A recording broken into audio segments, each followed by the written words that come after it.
Madame Labranche, c'était Christelle. T'as 16 ans. OK, donc, si vous voulez prendre votre page numéro 3, nous allons continuer avec le livre de Deutéronome. On est rendu à la section 6 qui parle les ordonnances. J'ai fait une erreur. Les ordonnances concernant les fêtes d'Israël dans les chapitres 15 au chapitre 17. Et au chapitre 15, la première chose qu'on voit, c'est l'année de relâche. À chaque 7 ans en Israël, il y avait une année de relâche en l'honneur de l'Éternel. C'était une année de relâche au niveau des esclaves parmi les Juifs. Cette année-là, ils pouvaient être libérés de leur esclavage. Au niveau de ceux qui avaient des dettes, cette année-là, on laissait tomber les dettes. Au niveau de ceux qui avaient passé leur terrain à quelqu'un d'autre pour pouvoir les cultiver, les terrains revenaient, les propriétés revenaient aux familles ancestrales, et au niveau aussi du repos de la terre. À chaque 7 ans, Dieu disait, vous ne sommerez pas, vous allez juste laisser la terre aller comme elle va produire par elle-même. Vous pouvez nécessairement manger de ce qu'elle produit, mais laissez la terre se reposer pendant une année. Ça, c'est des instructions juste avant qu'il rentre en terre promise. Maintenant, dans les chapitres 10 et 11 du livre de Josué, on voit la conquête de la terre promise. Lorsque Israël est rentré, puis on saisit cette terre-là, puis après Josué vient la période qu'on appelle la période des juges, et après la période des juges, la période des rois, qui a débuté avec le roi Saül. Mais dès que le peuple est rentré en Canaan, il devait commencer le chronomètre. Première année qu'on habite dans la terre promise. Puis rendu à la 7e année, et célébrer une fête en l'honneur de l'Éternel par le repos de la terre, puis tout ce que ça incluait cette année-là de relâche. Ils ne l'ont jamais pratiqué qu'une fois. 490 années plus tard, après 70 années de relâche qu'ils avaient négligées, ils sont partis en captivité babylonienne, les tribus de Juda. Puis pendant qu'ils étaient là-bas, le prophète Jérémie a dit, c'est parce que vous n'avez pas honoré l'Éternel en donnant le repos à la terre, elle va se reposer 70 ans. Les 70 ans, à travers ces 490 années-là que vous ne l'avez pas donné de repos, elle va se reposer 70 ans. Puis vous, vous en allez 70 ans en dehors de la terre promise. Puis là, après ça, après qu'elle ait eu tout son repos, je vais vous ramener, puis ainsi de suite. Mais il y avait cette année-là de relâche en l'honneur de l'Éternel. Puis il y avait plein d'instructions, même pour, mettons, tu peux faire un premier. Les 3 premières années, tu ne touches pas rien. La 4e année, il fallait que tu l'offres au Seigneur, puis la 5e, tu pouvais en manger. Oui, oui. Puis tout ça, c'était par la foi. Dieu dit, je veux vous bénir, ça va produire amplement, il n'y aura pas de problème. Vous n'avez pas besoin de vous casser la tête, même pendant l'année de relâche. Il n'y aura pas de problème pour la 8e année. Il va y avoir amplement, vous allez pouvoir commencer à semer, il va y avoir amplement de nourriture, même pour la 8e année. Et en plus de ça, on a ce qu'on appelle le jubilé. Ça, je vous rappelle des choses qu'on a vues. Le jubilé, c'était après 7 périodes de 7 ans. La 50e année, c'était encore une autre année de relâche en l'honneur de l'Éternel. On appelle ça le jubilé. Puis c'est une autre instruction de la parole de Dieu. Les premiers-nés qu'on voit dans le chapitre 15, c'est un rappel que les premiers-nés appartenaient à l'Éternel. Dans les animaux, il fallait qu'ils viennent les offrir en sacrifice si c'était des animaux purs. Sinon, si c'était des animaux impurs, ils devaient un montant en échange de ces animaux-là, des premiers-nés de leur troupeau, puis des premiers-nés de leur propriété. Et si c'était leurs enfants, bien, les enfants étaient offerts à l'Éternel symboliquement. Lorsqu'ils naissaient, puis le premier-né de la famille était présenté à Dieu, puis ensuite il était circoncis. Il était circoncis, ensuite il était présenté à Dieu. Mais c'était symbolique, on ne l'offrait pas en sacrifice. Le chapitre 16, on voit les fêtes. Tout simplement la fête de Pâques, la fête des semaines et la fête des tabernacles. Puis on voit que c'était une observation qu'ils devaient continuer à pratiquer à perpétuité parmi le peuple juif. C'était leur responsabilité. Dans le chapitre 17, on a quelques détails ici. Premièrement, les règles concernant l'idolâtrie. Lorsque quelqu'un essayait d'influencer le peuple en les amenant dans l'idolâtrie, Si on en entendait parler, puis on faisait des recherches, puis on découvrait que c'était vrai, c'était la peine capitale. On exécutait la personne, tout simplement. Puis ensuite, il y a la section qui nous parle du besoin d'obéir aux sacrificateurs. Avant la période des juges, les sacrificateurs étaient les juges dans les conflits. Les juges, quand une personne cherchait la face de Dieu, le souverain sacrificateur, vous vous souvenez, je ne sais pas si je n'avais parlé ici ou à l'école du dimanche, je pense que je n'avais parlé ici, le tubine et l'humine. Oui. Ces deux instruments-là qui permettaient de découvrir la volonté de Dieu. C'était le souverain sacrificateur qui avait ça dans son, j'allais dire son plastron, pas dans son plastron, dans son éphod, puis ainsi de suite. Et il devait avoir cela pour découvrir la volonté de Dieu. Humile. C'est quoi cette affaire-là? Ben, on en avait parlé, c'est soit 2 pierres, on ne sait pas exactement. 2 pierres, un qui disait une pierre noire, la tradition juive disait que c'était une pierre noire qui disait oui, ou une pierre noire qui disait non. Puis là, il devait sortir, c'était en dessous de son, pourquoi je veux toujours dire plastron, son pectoral.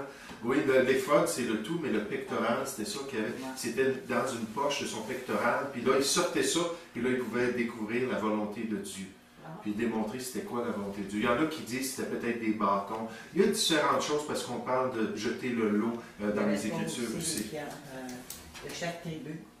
Oui, puis ça c'est une autre théorie, que c'était peut-être deux des 12 pierres qu'il avait sur son plastron qui, d'une manière ou d'une autre, étaient plus reluisantes, puis il disait c'était quoi la volonté de Dieu. On ne le sait tout simplement pas. Si vous allez sur des sites juifs, vous allez voir les différentes théories qu'ils ont concernant ça.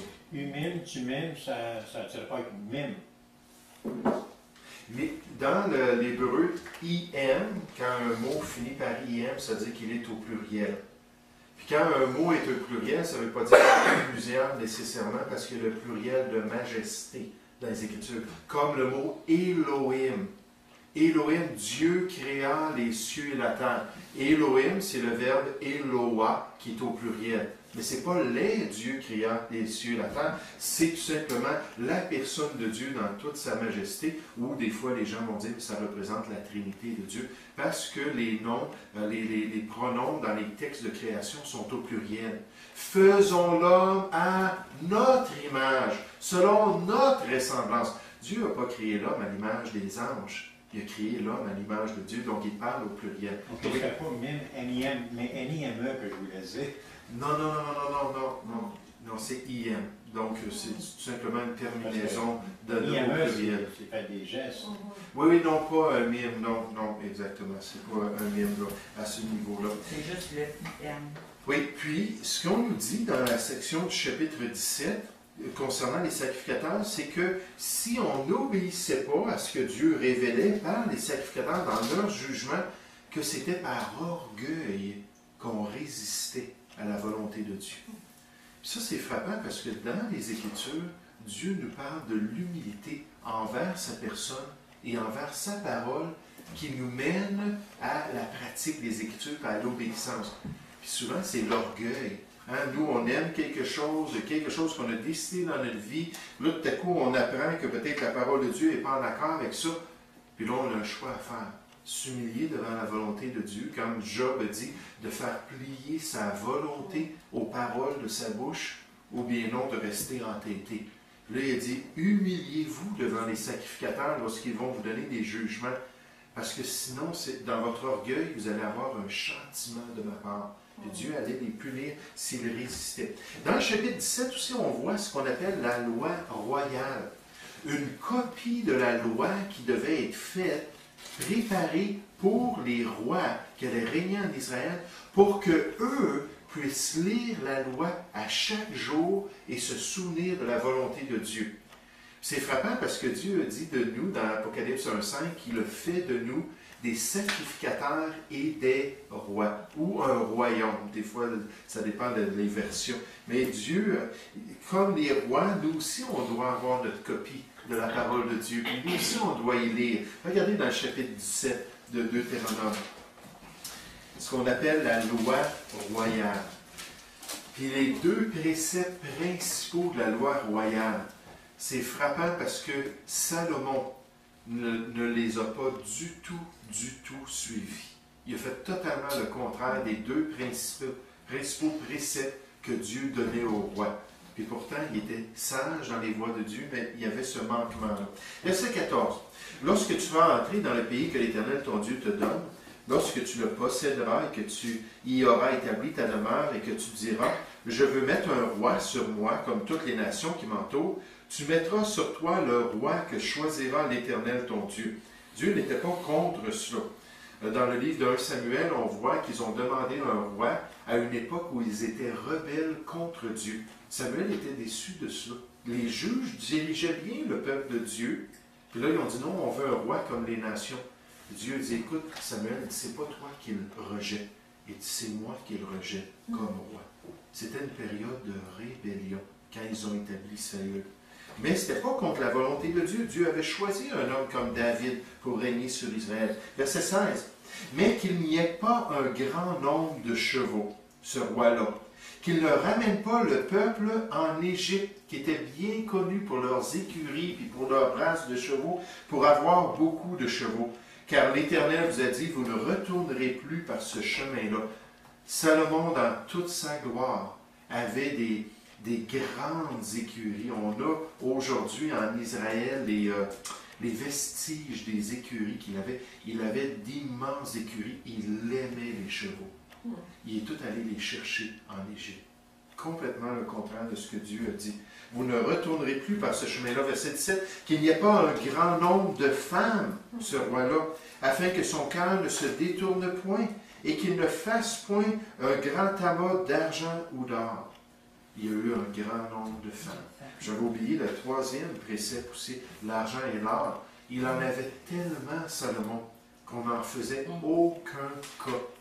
C'était tellement rendu le commun, tout l'or, l'argent qu'ils avaient au milieu de son royaume, que c'était comme rien. Oh, mais Salomon avait, c'est pas Salomon qui avait demandé un bon coup, puis Dieu l'avait trouvé bon, il avait demandé la manière de juger sur son peuple, parce qu'il était jeune, quand il a commencé comme roi. Oui.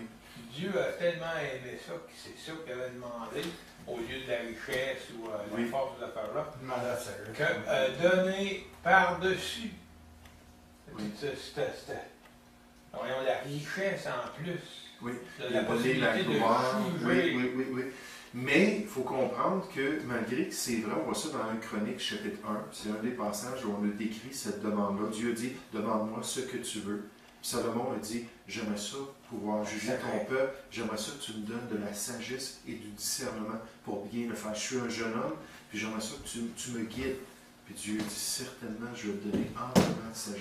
Et tu ne t'as pas demandé une longue vie, tu n'as pas demandé la mort de tes ennemis, tu n'as pas demandé la gloire et les richesses.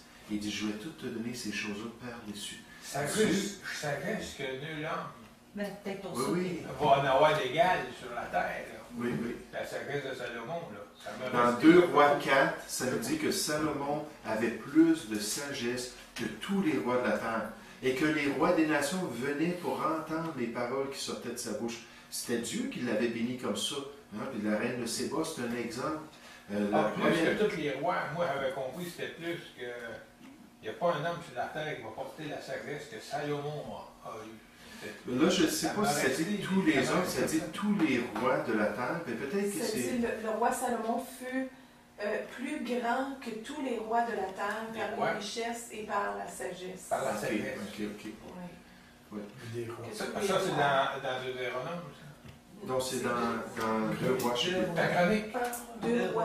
Deux Chapitre rois. Un roi, Dans deux chapitre. Ah, 1 Roi, chapitre Oui, 4. c'était mon culte ce matin. Ok, parfait. Ah, ça Il y a différents passages qui nous parlent de Salomon, mais il faut réaliser que Salomon, malgré toute la bénédiction de Dieu et malgré toutes ses erreurs, c'est seulement dans sa vieillesse que finalement il a été influencé dans l'idolâtrie.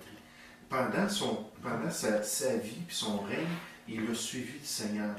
Puis rendu dans la vieillesse, on ne sait pas exactement pourquoi il a commencé là, à fléchir. On sait pourquoi les influences des femmes, ça le dit très clairement. Les influences des femmes qui l'ont amené dans l'idolâtrie, je pense que c'est dans 1 Roi chapitre 11 qu'on nous dit cela. Puis peut-être que je me trompe dans la référence. Le roi Salomon aima beaucoup de femmes étrangères, outre la fille de Pharaon. C'est chapitre 11. Oui, c'est ça. Ça, c'est maintenant. Donc, on voit qu'il a été influencé par toutes ces femmes-là, mais Dieu avait dit, je ne veux pas qu'il y ait plein de femmes. Parce que les femmes, ils ont une influence sur l'homme. Déjà, d'avoir une épouse, c'est déjà, les deux s'entraident, puis ils essaient de marcher dans le Seigneur, mais là, d'en avoir plein.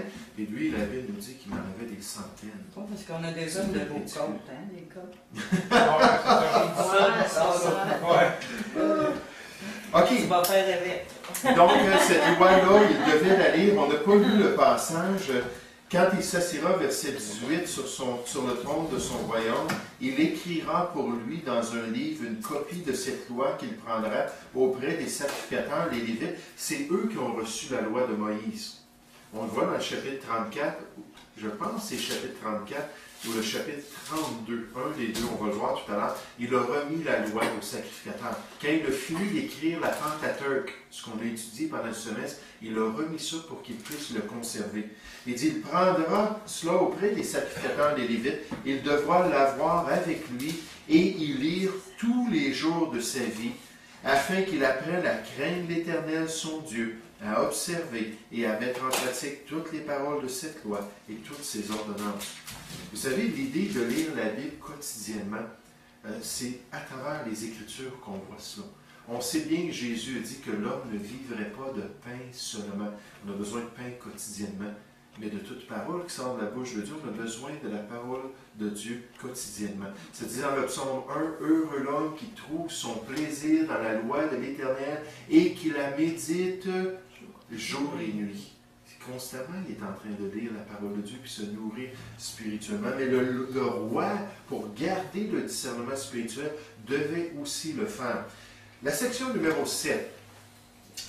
Et j'aimerais vous dire qu'il y a des sections ici, j'ai eu assez de la difficulté à donner les titres ou les thèmes, parce que le livre de Deutéronome, avec tout ce rappel-là, des expériences du peuple, là, oups, il y a une parenthèse, puis on nous donne des lois, puis là, on revient aux expériences. C'est très, si on pourrait dire, c'est pas systématique comme livre.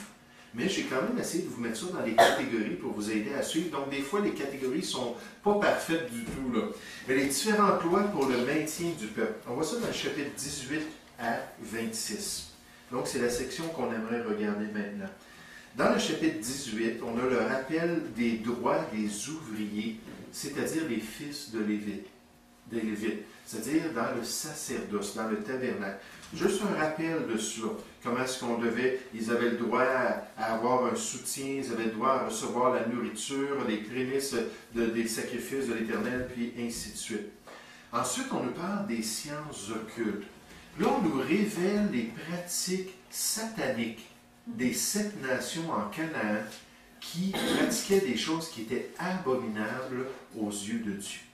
Puis là, Dieu nous dit, c'est ça la méchanceté qu'ils pratiquaient. Puis c'est pour ça que je les ai chassés du pays. Regardons ces sciences occultes. Verset 9, Deutéronome chapitre 18. Lorsque tu seras entré dans le pays que l'Éternel ton Dieu te donne, tu n'apprendras point à imiter les abominations de ces nations-là, ces 7 nations de Canaan. Qu'on ne trouve chez toi personne qui fasse passer son fils ou sa fille par le feu. C'était une des superstitions. Ça fait partie de différents cultes, dont le culte à Moloch, qui était une des divinités des Cananéens. Puis Moloch, on faisait une statue de lui, puis en dessous, cette statue-là était en fer, puis en dessous, à l'intérieur de la statue, on faisait brûler un feu. Puis la statue devenait rouge. Puis quand on avait un enfant, le premier-né dans la famille, dans la superstition des Cananéens, il venait, il prenait le petit bébé, puis il le mettait sur les bras de la statue. Puis en l'espace de quelques minutes, il décédait. On prenait le cadavre, puis on le mettait dans la fondation de la maison, puis là, on bâtissait les murs, puis là, on disait, il n'y aura pas de mauvais sort. Il n'y aura pas de mauvais esprit ou de mauvais sort. Israël, dans son idolâtrie, à quelques reprises, se sont livrés au culte de Moloch. Et ils ont fait passer leurs enfants par le feu. Leurs premiers-nés, ils ont fait exactement comme ces abominations. Dieu avait dit qu'il n'y en ait pas de personne qui fasse passer son fils ou sa fille par le feu. Personne qui exerce le métier de devin. On pourrait faire toute une étude de mots dans ce passage-là pour voir exactement ce que ça voulait dire. Le métier de devin qui devine l'avenir. Le métier d'astrologue qui regarde les astres, qui regarde les constellations pour essayer d'en tirer des présages, celui d'augure, celui de magicien, d'enchanteur. Personne qui ne consulte ceux qui évoquent les esprits. Ailleurs, on nous parle d'évoquer les morts, ou disent la bonne aventure. Personne qui interroge les morts. Car quiconque fait ces choses est en abomination à l'Éternel. Et c'est à cause de ces abominations que l'Éternel, ton Dieu, va chasser ces nations de devant toi. Tu seras entièrement à l'Éternel, ton Dieu. Tu seras consacré à Dieu. Car ces nations que tu chasseras écoutent les astrologues et les devins, mais à toi, l'Éternel, ton Dieu, ne le permet pas. Ça faisait partie des pratiques occultes qui étaient contraires à la volonté de Dieu. À un moment donné, à l'école du dimanche, on va examiner ce passage-là. On va examiner Galates chapitre 5, à partir du verset 19 jusqu'au verset 21, qui nous parle des œuvres de la chair, qui montre que dans notre chair, qui est le vieil homme tordu, qui a tendance à s'éloigner de la volonté de Dieu, qu'on est attiré vers l'idolâtrie, qu'on est attiré vers les sciences occultes, qu'on est attiré vers la magie, la sorcellerie, et toutes sortes de choses. La Bible nous dit que dans Apocalypse chapitre 9, pendant la période de la tribulation, que les gens vont rendre des cultes aux démons, que les gens vont se prosterner devant tous les faux dieux, ils vont se livrer à l'idolâtrie et qu'ils vont pratiquer la magie. Puis quand Dieu va frapper les peuples pendant cette période de temps-là, ils vont refuser de se repentir. Puis ils ne voudront pas se détourner de leurs enchantements, la Bible dit. Mais le mot enchantement, c'est le mot pharmakéo, je pense, qui est le mot de base pour notre mot pharmacie. C'est l'utilisation de drogue dans les cultes païens. Tous les cultes païens. C'est HPO. Là, je pense que ce n'est pas pharmakéo, je pense que c'est pharmatikos, quelque chose comme ça. Mais de toute manière, ça c'est quelque chose que je pourrais là, donner. Oui, c'est toujours un conseil aussi. C'est parce qu'on nous parle de leur idolâtrie, on nous parle du spiritisme, de toutes les choses qu'ils vont pratiquer qui sont liées à l'occultisme. Puis une des choses, on nous parle des enchantements. Le mot des fois est traduit magie. Mais le mot dans son original nous parle des drogues. Les drogues que les gens, par exemple, les Cananéens ou tous ces peuples-là, lorsqu'ils se livraient à l'idolâtrie, ils fumaient des drogues ou ils mangeaient des drogues. Lorsque les gens, à travers le monde, puis à travers l'histoire, lorsque les gens pratiquaient, juste attends, laisse-moi finir ma pensée, lorsque les gens, par exemple, pratiquaient du vaudou, puis ils rentraient en transe, souvent c'était après avoir consumé certaines plantes qui avaient des effets sur leur perception, puis qui les aidaient à rentrer dans une transe pour pouvoir adorer leur Dieu. Moi, je crois à la lumière de la prophétie biblique que ça va devenir de plus en plus légal dans le monde, l'utilisation des drogues, plus en plus permis, plus en plus toléré. Puis jusqu'au point que pendant le règne de l'Antéchrist, ça va être libre cours. L'Antéchrist, lui, là, ce ne sera pas un être moral. Hein, il va dire la débauche, puis toute l'homosexualité, puis toutes ces choses-là. Allez-y, livrez-vous à cela, mais donnez-moi votre allégeance.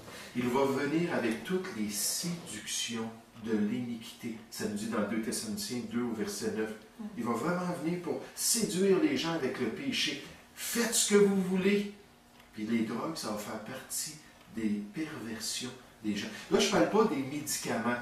Parce que le mot pharmacie parle aussi de cette branche-là de médicaments qui nous aident avec notre corps pour guérir notre corps. Mais je parle de se droguer pour pouvoir avoir des expériences religieuses, pour pouvoir avoir des sensations. Oui. Ça ne pourrait pas être inodore, incolore, puis envoyer, mettons, dans un lieu où c'est qu'il y a un groupe de personnes.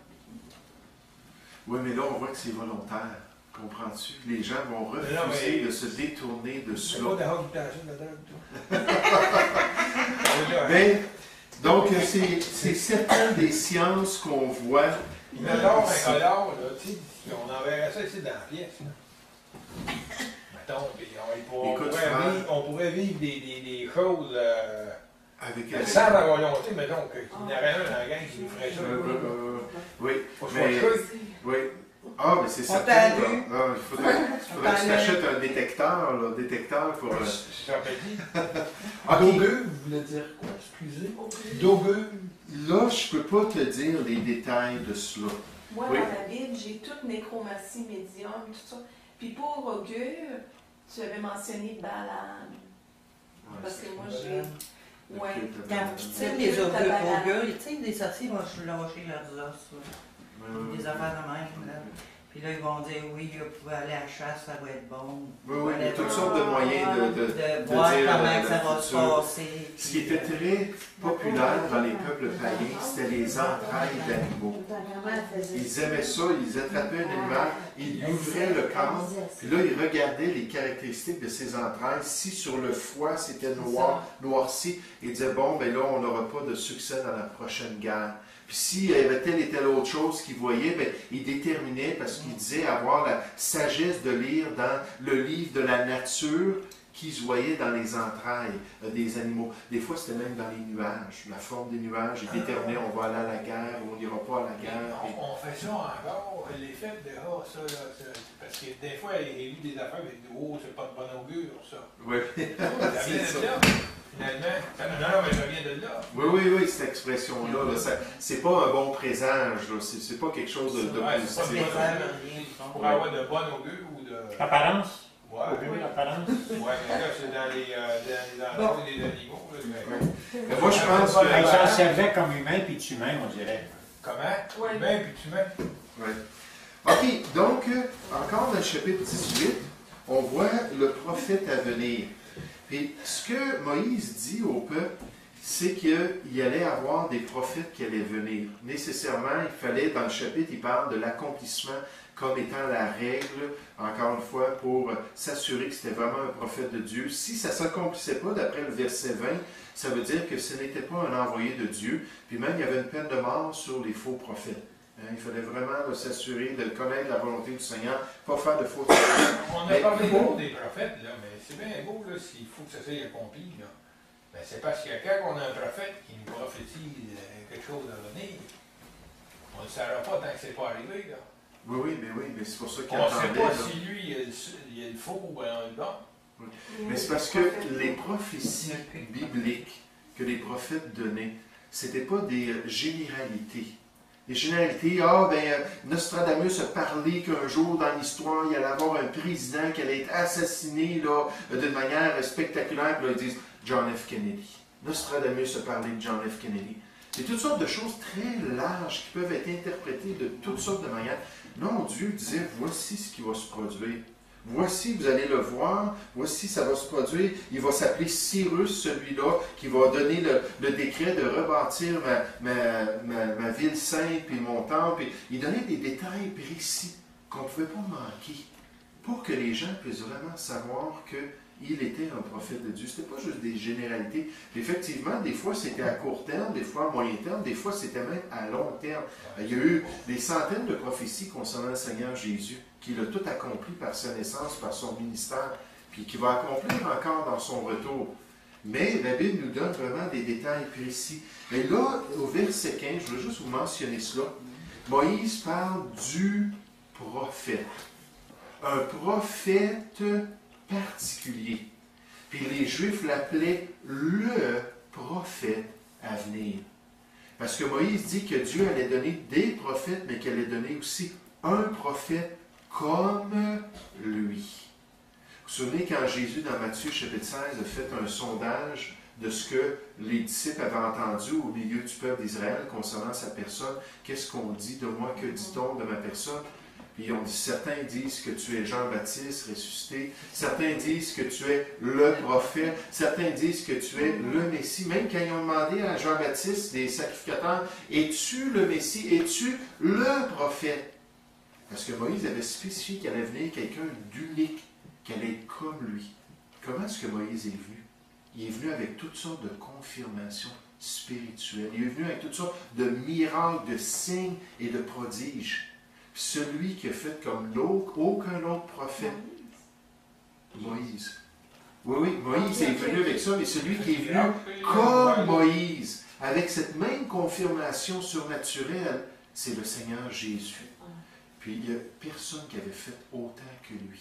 Les gens disaient, n'est-ce pas le fils de David? Est-ce qu'il y a quelqu'un d'autre qui a déjà ouvert les yeux à un aveugle? Est-ce qu'il y a déjà quelqu'un d'autre qui a permis à une personne de morte de ressusciter? Puis il dit, c'est incroyable tout ce qu'il a fait, toutes les merveilleuses œuvres. Puis ça allait être une confirmation qu'il était le prophète. Nécessairement, Isaïe a donné toutes sortes de signes qu'il allait accomplir aussi dans son ministère, puis tous les miracles qui allaient se faire. Mais ici, on nous parle de ce prophète-là dans Deutéronome chapitre 18. Qui est la personne de Jésus-Christ. Qui s'est accompli dans la personne de Jésus-Christ. Puis Moïse a dit, vous êtes venus de l'écouter. Si vous ne l'écoutez pas, vous allez rendre compte à Dieu lui-même. Puis Jésus a dit, si vous ne voulez pas croire à ma personne, au moins croyez à mon message à cause des signes venant de mon Père Céleste. Parce que moi, je fais ces œuvres-là, mais c'est mon Père Céleste qui les fait réellement à travers moi. Puis les gens vont rendre compte à Dieu lui-même à cause de cela. Donc ça, c'est le prophète du chapitre 18. Maintenant, dans le chapitre 19, on voit les villes de refuge. Vous vous souvenez, on en a parlé récemment.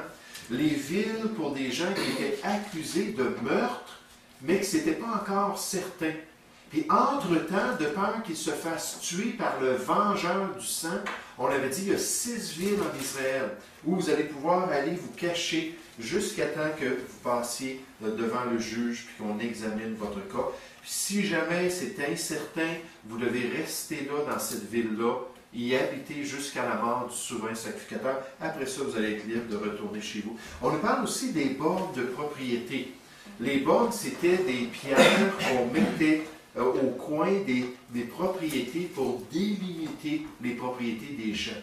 Pour s'assurer que tout le monde, le voisin, sache, mais ça m'appartient à moi, ça t'appartient à toi. C'était vraiment les bornes. Des fois, c'était pas juste des pierres qu'on mettait. Des fois, c'était aussi, peut-être, s'il y avait une petite colline au coin du terrain, là, ça servait de borne. Un gros peuplier, peut-être, ou un arbre particulier. On pouvait utiliser, comment est-ce que je pourrais dire ça? Quelque chose de naturel comme borne. Mais très souvent, au lieu de mettre des clôtures, à cette époque-là, ils n'utilisaient pas des clôtures comme aujourd'hui. On mettait des pierres pour délimiter les terrains. Malheureusement, puis Dieu nous dit, vous ne toucherez pas aux bornes ancestrales, aux bornes anciennes qu'on voit aussi dans les psaumes, dans le livre des Proverbes, de ne pas bouger les bornes anciennes, qui représentaient l'héritage que Dieu avait donné aux tribus et aux familles de ces tribus-là, pour qu'on respecte la propriété des autres. Mais malheureusement, le peuple a été hypocrite très souvent. Ils ont été malhonnêtes. Pendant la nuit, ils tassaient les bornes pour avoir un peu plus de terrain, un peu plus de place pour semer, n'est-ce pas, et pour pouvoir récolter plus. Puis ce qu'on a fait plus tard, à la période intertestamentale, entre les 2 testaments, c'est qu'on a commencé à faire des dessins des terrains. Puis là, de cacher ce dessin-là dans un pot, dans la terre, quelque part sur le terrain. Puis si jamais quelqu'un, devant des témoins, c'était comme un contrat, si jamais quelqu'un disait, bon, ben là, mon terrain a été bougé, l'autre il dit, ben non, je ne vais pas toucher à ton terrain. Là, on allait devant le juge, puis on sortait la carte qui était signée par des gens qui avaient été témoins du terrain. Puis là, on disait, effectivement, tu as touché aux bornes anciennes. Puis on pouvait accuser la personne. C'était contraire à la volonté de Dieu. Des espèces de clôtures préhistoriques. Oui. Non, c'est pas si préhistorique que ça. Moi, je faisais du ménage dans l'édifice Montvert, et puis il y avait un étage où les filles étaient en train, il y avait tellement de vieux documents, ils étaient en train de déchirer. Tu sais, c'était comme, suivant le long du chemin de la clôture de Groseille, au champ de Paul-Émile, de quelque chose, c'était comme ça, c'était écrit de même, là. Mais même la terre promise, Dieu, quand il a donné les dimensions de la terre, il dit ça va partir de la mer Méditerranée, ça va s'en aller jusqu'au Jourdain, ça va aller jusqu'à tel monde, ça va descendre jusqu'à tel territoire. Puis il utilisait ce qui était là pour pouvoir vraiment dire aux gens, c'est ça que je vous donne.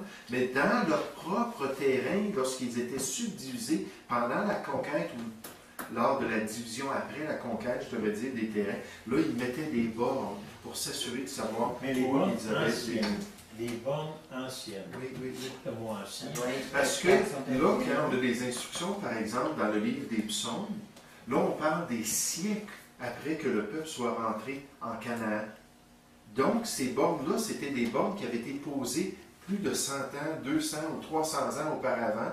Par exemple, Salomon parle des bornes anciennes, de ne pas déplacer les bornes anciennes. Salomon a vécu à peu près à l'an 1000, donc plusieurs siècles après la conquête de Josué. C'était ancien, c'était dans l'ancien temps qu'ils avaient posé ça pour délimiter les terrains. Et pour les Juifs, les terrains, c'était l'héritage spirituel de Dieu. C'est pour ça que quand Akan a désiré le terrain de Naboth, son voisin, il dit, je vais te donner une somme, puis je veux acheter ton terrain, puis je veux l'avoir comme possession. Naboth a dit que Dieu me garde de te donner l'héritage de l'Éternel. Puis finalement, Jézabel, la sorcière, s'est organisée pour que finalement il soit accusé de blasphème, puis qu'il soit tué. Puis il a dit, tiens, prends-le le terrain maintenant. Puis ça l'a déplu à Dieu. Parce que c'était vraiment à lui. Mais j'avais une façon très polie de dire, comme vous avez dit, là, pas de Dieu, là, mais La sorcière. en réalité, ce qu'il Ah, dit. Jézabel! Ouais, non, mais en réalité, Naboth qui a répondu Over my dead body, tu ne l'auras pas pareil. Mais par contre, Ça l'a incité le roi. probablement que les guerres avec la Palestine ont à voir avec peut-être les anciennes formes là, du côté d'Israël et des Juifs. Mais Parce c'est ça. que là, ils sont en train, ils ont des murailles qui séparent les colons. Quand ils sont revenus en 1947, fin 47, début 48, quand l'ONU a décrété qu'Israël pouvait avoir une part de la Palestine, ils n'ont pas reçu la part qu'ils avaient anciennement. Puis avec les guerres, surtout la guerre de 67, ils ont réussi à reprendre une partie du terrain. Même aujourd'hui, Israël, leur territoire n'est pas ce qu'ils avaient lorsqu'ils sont rentrés sous Josué, n'est certainement pas ce qu'ils avaient sous David et Salomon. Mais eux, ils croient, surtout les orthodoxes, croient qu'ils ont droit à toute cette terre-là. J'ai déjà entendu le premier ministre Benjamin Netanyahu dire, dans le fond, c'est une guerre sainte, on peut le dire comme ça, parce que c'est Dieu qui nous a donné cette terre. On a le droit de posséder Jérusalem, on a le droit d'avoir ces choses-là. Maintenant, je ne dis pas que ce que Israël et ses dirigeants ont fait depuis qu'ils sont là, ça a toujours été bien, pas du tout. Moi, je ne me confie pas dans l'homme, mais on sait qu'un jour, ça va être rétabli sous la volonté du Seigneur, dans la prophétie biblique. Le chapitre 20, on voit le service militaire, puis les règles concernant la guerre. Premièrement, il y avait des exemptions. Si une personne avait peur d'aller à la guerre, Dieu était très tolérant pour la guerre, mais si une personne avait peur, il disait, retourne chez toi, viens pas. Viens pas de peur que tu décourages les autres soldats. Oui, je pensais que tu avais donné... Non, on fait peur. Oui, oui. On peut pas aller à la guerre. Ensuite, une autre exemption, c'est quand quelqu'un venait d'acheter une nouvelle propriété, venait d'acquérir une propriété, jusque nécessairement à l'année de relâche. Puis on calculait le prix qu'on payait. S'il restait 7 ans avant l'année de relâche, on payait un gros montant pour utiliser cette propriété, ces terres-là. S'il restait 2 ans avant l'année de relâche, on savait que dans 2 ans, on les remettait. On calculait toujours d'après l'année de relâche. S'ils achetaient un nouveau terrain, puis il n'avait pas encore cultivé, il n'avait pas encore touché à la terre, Dieu dit, ben, il ne va pas à la guerre. Là, c'est l'héritage que tu as en ce moment, ben, vas-y, puis profite-en. Ou si quelqu'un était nouvellement marié, Dieu dit, va pas à la guerre de peur que tu meurs, toi qui tu viens de te marier, puis que tu n'as pas vécu avec ton épouse. Puis je trouve ça intéressant qu'il dit de retourner pour pouvoir réjouir la nouvelle fiancée, la nouvelle épouse qu'il avait, pour pouvoir passer du temps avec, puis qu'ils aient un peu de vie commune là, avant qu'ils s'en aillent à la guerre. Donc il y avait des exemptions concernant la guerre. Maintenant, il y avait aussi des règles concernant les conquêtes. La manière qu'il devait aborder la conquête, la manière qu'il devait arriver aux villes, puis qu'est-ce qu'il devait faire. Je trouve ça intéressant au verset 19. Vous savez, au verset 19 du chapitre 20, je ne suis pas un environnementaliste. Je ne suis pas très, très fort. Ce n'est pas quelque chose de très important pour moi, l'environnement, dans le sens que je crois au mandat adamique. Dieu a dit à l'homme qu'il lui remettait la terre et que l'homme devait l'assujettir puis bien gérer la terre. Puis dans le livre d'Apocalypse, quand Dieu va revenir, je pense que c'est dans le chapitre 14, ça dit l'homme qui a détruit la terre. Fait que l'homme n'a pas bien suivi cette responsabilité-là, comme plusieurs autres qui ne l'ont pas suivi. Il a mal géré la terre, il a pollué la terre, il a abusé de la terre à cause de son avarice. Ça, je suis d'accord avec ça. Mais je pense que dans les mouvements environnementalistes qui sont populaires, on va à des extrêmes. C'est presque si on traite la terre comme Gaïa, la déesse mère. Puis là, on l'adore, puis là, les pauvres animaux sont plus importants que les humains, puis en tout cas. Mais tout ça pour dire que c'est quand même frappant que Dieu avait donné des instructions au verset 9 concernant les arbres. Puis c'est sous-en 19, puis c'est les arbres fruitiers en particulier. Chapitre 20, verset 19. Si tu fais un long siège pour t'emparer d'une ville avec laquelle tu es en guerre, tu ne détruiras point les arbres en y portant la hache. Tu t'en nourriras et tu ne les abattras point. Car l'arbre des champs est-il un homme pour être assiégé par toi? Mais tu pourras détruire et abattre les arbres que tu sauras ne pas être des arbres servant à la nourriture, et en construire des retranchements contre la ville. Les retranchements, c'était comme des échelles pour pouvoir rentrer et conquérir la ville qui te fait la guerre jusqu'à ce qu'elle succombe. Donc, si c'était un arbre fruitier qui produisait une nourriture, Dieu dit, touche pas à ça. Tu ne fais pas un bouclier. Non, c'est pas tes affaires, ça m'appartient. Puis il dit, c'est là pour être une bénédiction, c'est là pour être utilisé. Mangez-en, là, mais touchez-y pas, ne le détruisez pas. Donc, c'était les règles concernant la guerre. Chapitre 21. On a plusieurs choses. Il y a premièrement les meurtres, quand il n'y a pas de témoins. Puis là, il fallait examiner là, quelle ville était le plus proche de la scène du crime, si on pourrait dire. Puis la ville la plus proche, les anciens de la ville devaient venir devant Dieu jurer qu'ils n'étaient pas au courant de ce meurtre-là. Puis jurer là, que c'était vraiment pas eux là, qui avaient de l'information pour faire arrêter la personne. Donc ça, c'est une des choses. Concernant les prisonniers, comment traiter les prisonniers, comment agir avec eux. Aussi la punition de la rébellion d'un fils indocile. On voit ça dans le chapitre 21, que ça pouvait aller jusqu'à la peine de mort. Si un fils était vraiment rebelle, puis que les parents l'avaient corrigé, les parents avaient travaillé pour l'instruire, puis de vraiment l'aider, mais qui était tellement rebelle, à un moment donné, Dieu a dit, honore ton père et ta mère. Et la Bible dit, c'est le premier commandement avec une promesse, afin que tu vives longtemps sur la terre. Et les parents ont une relation très spéciale aux yeux de Dieu auprès de leurs enfants. Éphésiens 6.1, ça dit, et vous, enfants, obéissez à vos parents selon le Seigneur. Et là, ça dit, honore ton père et ta mère. Ça cite la loi au verset 2 comme étant applicable dans cette relation-là. Mais si un enfant maudissait ses parents, si un enfant frappait ses parents, si un enfant était rebelle envers les instructions des parents, sous la théocratie de Dieu, Dieu ne pouvait pas tolérer ça, c'était la peine de mort. Donc, il donne ces instructions-là. Aussi, il y a la loi sur la pendaison. C'était une des manières d'exécuter un criminel, de le pendre. Mais il y avait des règlements spécifiques concernant la pendaison. Regardez au verset 22. Deutéronome 21, au verset 22. On a dit, si l'on fait mourir un homme qui a commis un crime digne de mort, ça veut dire qu'il a été reconnu coupable après analyse des faits, après qu'il y a eu assez de témoins, que c'est certain, là on sait que c'est lui. Dieu dit, si tu verses le sang d'un homme fait à l'image de Dieu, ton sang aussi doit être versé. J'ai une étude sur la peine capitale basée sur les deux testaments, l'Ancien et le Nouveau Testament. Puis des fois, les gens disent, maintenant, ça ne devrait plus se faire, la peine capitale. C'est certain que l'Église n'a pas à tuer personne, elle n'a pas à prendre les armes de la chair. Mais est-ce que c'est mauvais que le gouvernement pratique la peine capitale? D'après le Nouveau Testament non plus, ce n'est pas une mauvaise chose. Mais, donc, il dit, s'il est digne de mort, et que tu l'aies pendu à un bois, son cadavre ne passera point la nuit sur le bois, mais tu l'enterras le jour même, car celui qui est pendu est un objet de malédiction auprès de Dieu, et tu ne souilleras point le pays que l'Éternel ton Dieu te donne pour héritage.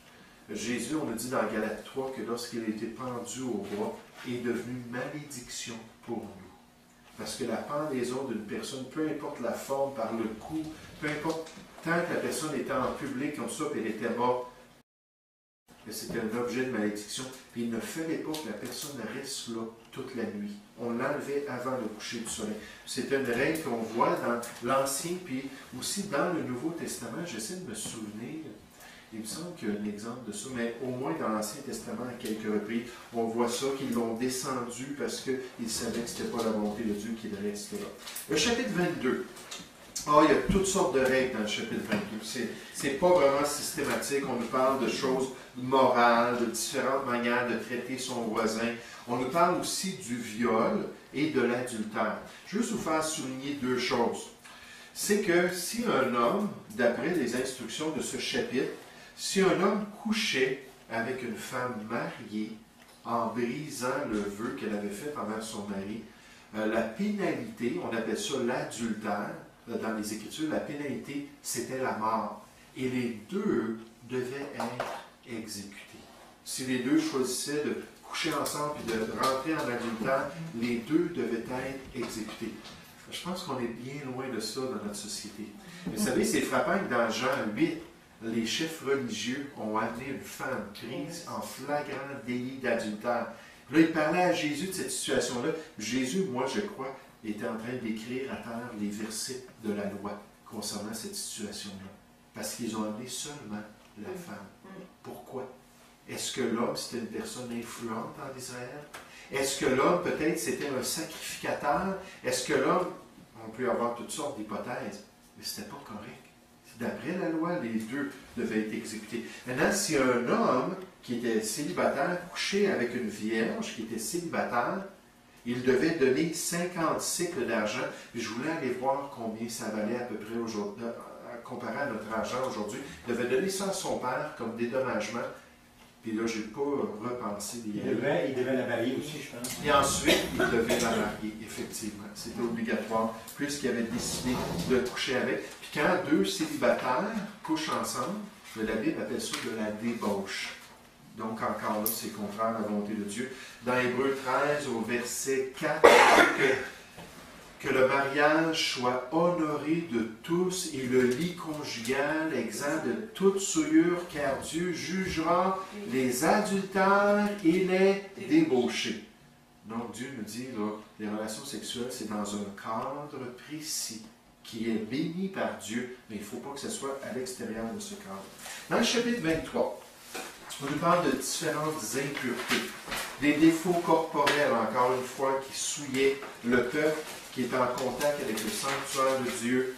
Et quand ces personnes-là avaient ces défauts-là, il fallait qu'ils s'éloignent du peuple pour ne pas venir sous le jugement de Dieu. Puis ça nous parle aussi des vœux, encore des règles concernant les vœux. Dans le chapitre 24, on a la fameuse loi sur le divorce, ou la lettre de répudiation. Puis là, on a des règles concernant le divorce. Vous savez, dans Matthieu 19, versets 1 à 6, on voit les sacrificateurs, pas les sacrificateurs, les scribes et les pharisiens, qui sont venus voir Jésus. Puis au premier siècle, il y avait deux grandes écoles de pensée concernant la moralité en Israël, puis en particulier concernant le divorce.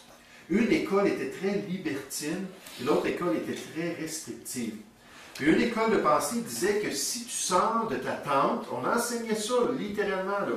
Si tu sors de ta tente ou tu sors de ta demeure, puis tu vois passer une femme, puis elle est plus jolie que ton épouse, tu peux divorcer ton épouse et aller te marier avec cette femme-là. Si ta femme fait brûler là, le méchoui qui est en train de te préparer, là, tu peux la divorcer puis te marier avec quelqu'un d'autre. Ils étaient très libéraux.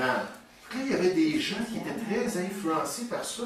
Jésus a dit concernant le peuple juif au premier siècle que c'était un peuple méchant et adultère. Parce qu'il y avait plein de divorcés au premier siècle. Mais quand Dieu a donné Deutéronome 24, c'était aussi le cas parmi le peuple juif qui sortait de l'Égypte. Ils avaient cette mentalité-là.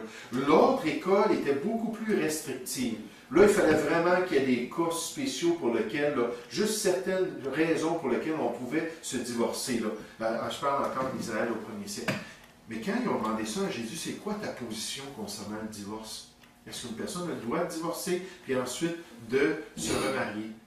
Jésus a dit non. Il dit Dieu, quand il a créé l'homme et la femme, il a dit c'est pourquoi l'homme quittera son père et sa mère et s'attachera à sa femme et les deux deviendront une seule chair.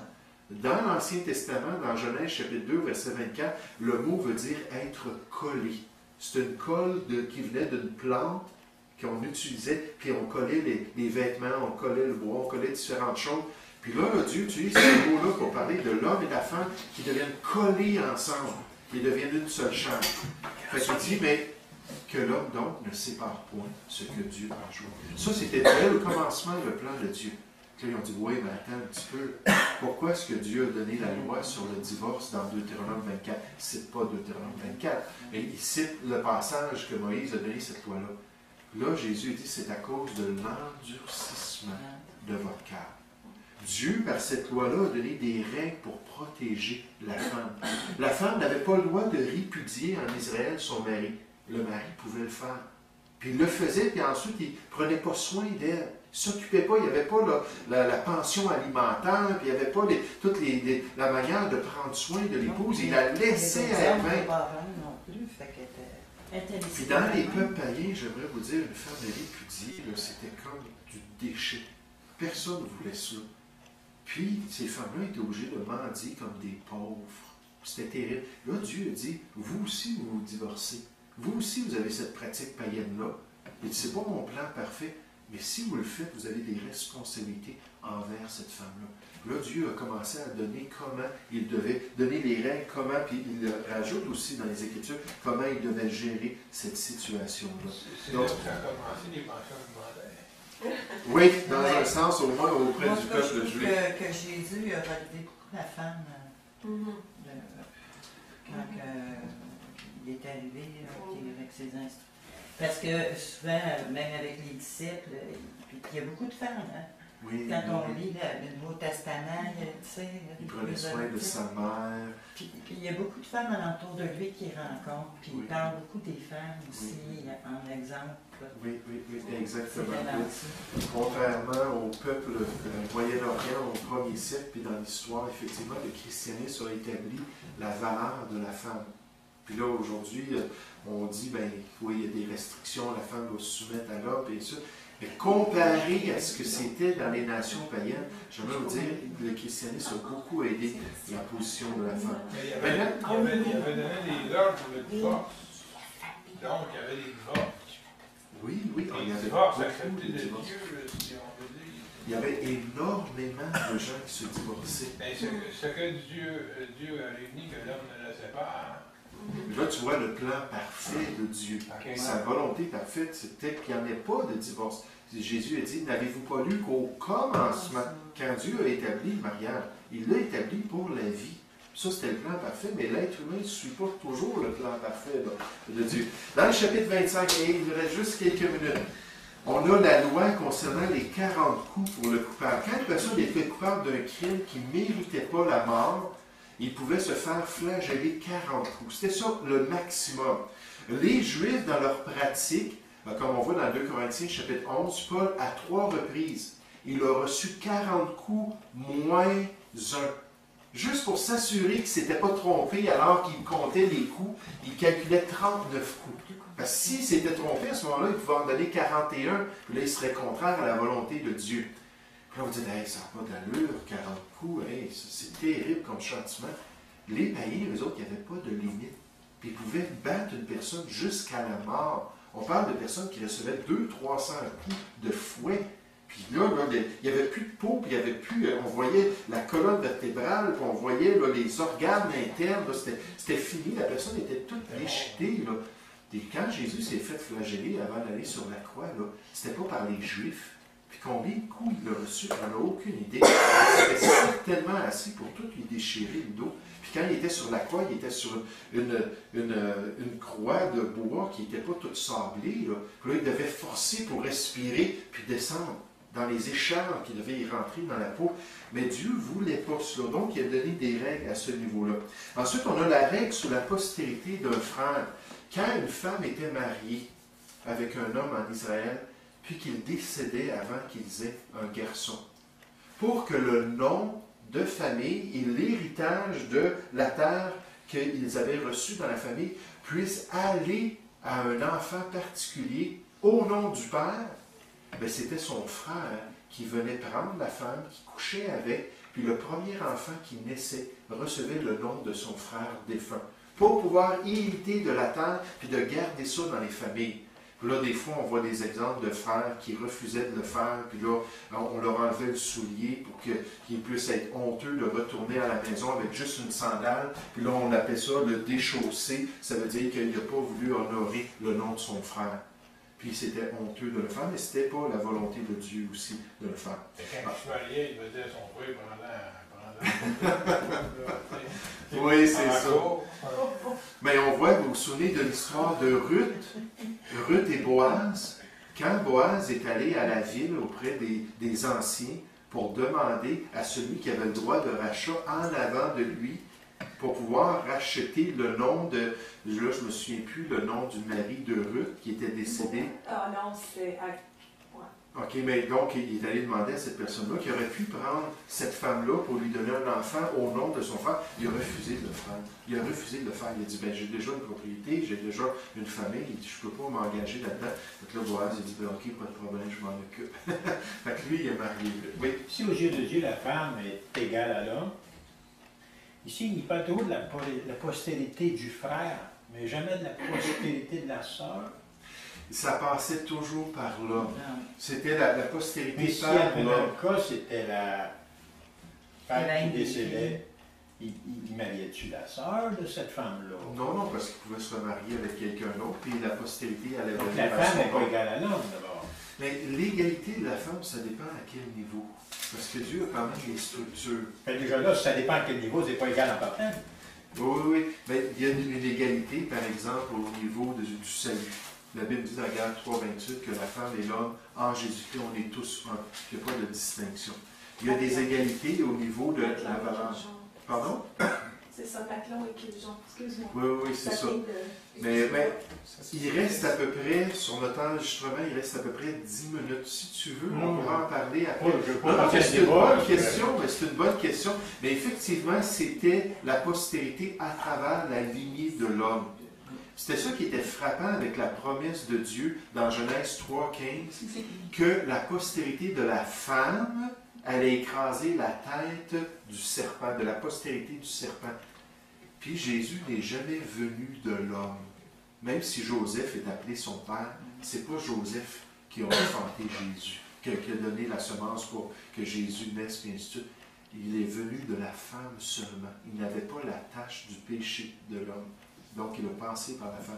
C'était frappant comme prophétie concernant le fait que Jésus allait avoir une naissance surnaturelle sans passer par la descendance de l'homme. Tous les héritages étaient basés sur l'homme. Si c'était une femme, que finalement, la famille n'avait pas eu de gars, puis il y avait juste des filles, il fallait qu'elle se marie avec un proche parent. Pas trop proche, mais dans la parenté, pour que la demeure reste quand même dans la même famille, la même grande famille en Israël, pour que ça reste à ce moment-là dans cette famille-là.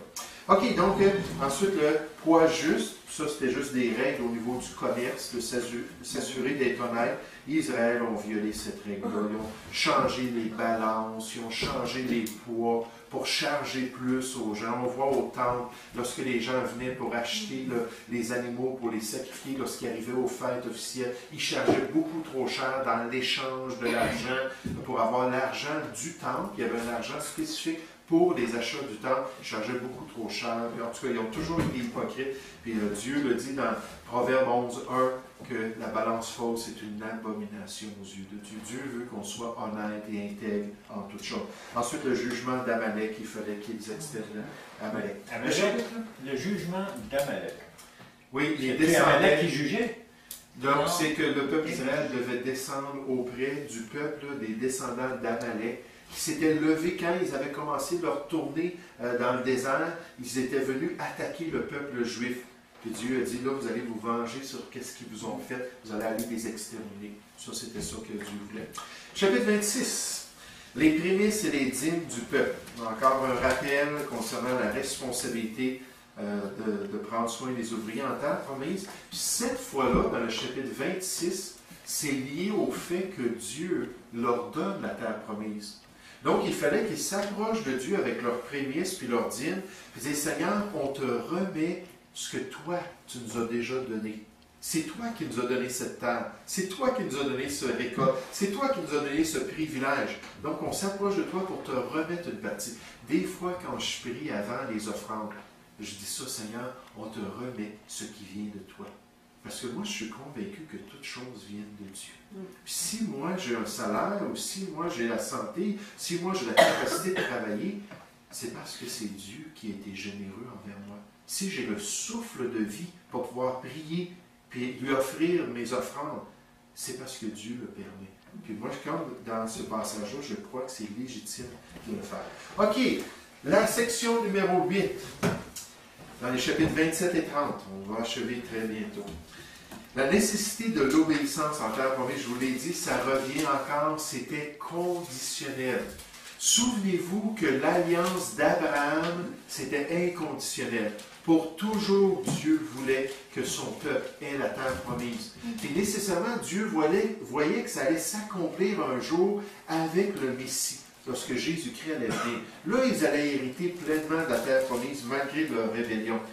Mais ça, c'était inconditionnel, mais l'alliance mosaïque, c'était pour chaque génération de Juifs qui devaient obéir à la loi de Moïse pour pouvoir être bénis en terre promise. Puis là, on a tout, là, si tu obéis, regarde, je vais te donner la victoire sur tes ennemis. Si tu obéis, regarde, il n'y aura pas aucun de tes animaux dans ton troupeau qui va être stérile. Ta femme ne sera pas stérile. Je vais te bénir, tu vas avoir l'abondance. Le ciel va te donner les pluies de l'avant puis l'arrière-saison. Puis tout ce que Dieu disait, s'ils étaient obéissants. S'ils étaient désobéissants, il y avait la malédiction. Parce que c'était toujours lié, c'était conditionnel à chaque génération. Et ultimement, Dieu nous dit dans ce passage-là que la punition ultime sur son peuple, c'était la captivité, qu'ils s'en aillent en dehors de la terre promise. Pour cette génération-là, ils allaient être chassés, la terre allait les vomir à cause de leur rébellion contre la loi de Dieu. Vous savez, dans Galates chapitre 3, verset 19, Paul nous révèle que la loi, un des objectifs de la loi de Moïse, c'était d'être une garde ou une protection autour du peuple d'Israël jusqu'à la venue de la descendance. Dans le contexte, c'est la venue du Messie. Tous ces règlements-là de ne pas se livrer à l'idolâtrie, de ne pas se mêler avec les peuples autour d'eux, de ne pas donner leurs enfants ou prendre leurs filles, et ainsi de suite, tous des règlements que Dieu donnait au peuple d'Israël, pour qu'il reste dans ses voies, pour qu'il existe encore, lorsque les temps allaient être accomplis, d'après Galates 4.4, le temps de la venue du Messie. Puis ces lois-là étaient là pour protéger le peuple et le garder dans les voies de Dieu. C'est une des raisons pourquoi il y avait ces restrictions-là. Chapitre 29, la fidélité de Dieu qui est étalée par Moïse durant les 40 ans dans le désert. Donc, le fait que Dieu a pris soin d'eux, qu'il les a aidés. Puis là, encore une mise en garde concernant l'idolâtrie. Dieu l'a répété, puis ils n'ont rien compris parce qu'ils ont été presque toujours dans l'idolâtrie, le peuple d'Israël. Puis Dieu révèle qu'il est un Dieu jaloux et un feu dévorant. Dans Hébreux chapitre 12, c'est répété pour les chrétiens. Que Dieu est un Dieu sans oublier. Il faut rendre un culte à Dieu avec reconnaissance, avec crainte, avec piété, sachant que Dieu est un Dieu jaloux et un feu dévorant. Ça cite l'Ancien Testament dans l'exhortation de vivre d'une manière qui plaît à Dieu. Chapitre 30 rappelle des menaces contre la désobéissance et le choix de chacun de choisir la volonté de Dieu.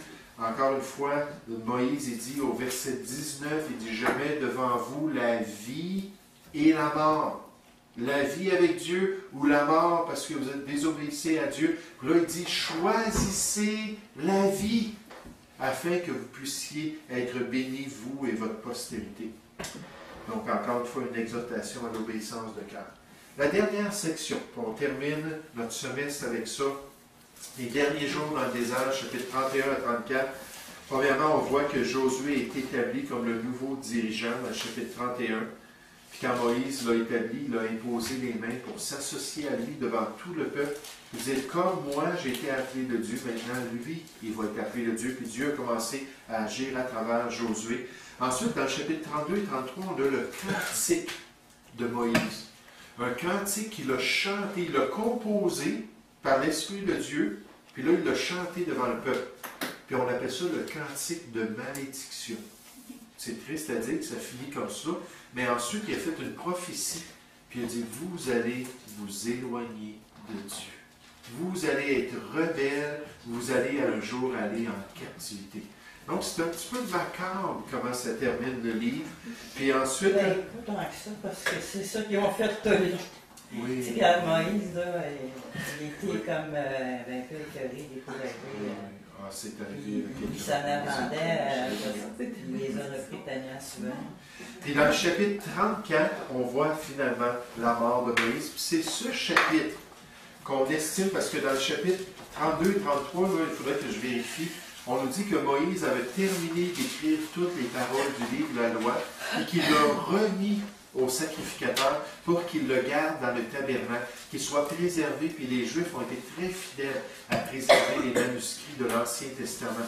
Aujourd'hui, on a près de 3000 manuscrits parce qu'ils les ont copiés fidèlement. Puis on peut les comparer, puis ils ont fait un travail, là, vraiment, c'était sacré pour eux. Les livres de la loi, c'était leur grande responsabilité. Puis il a dit finalement d'observer ces choses-là, mais il n'a pas pu écrire le chapitre 34 qui décrit sa mort. Donc on croit que plus tard, Josué a donné les détails de sa mort dans ce chapitre-là et il l'a remis à Moïse. Et ainsi termine notre étude de la Pentecôte. Et félicitations pour votre persévérance, félicitations pour votre semestre. Puis que le Seigneur vous bénisse abondamment. Une question que j'ai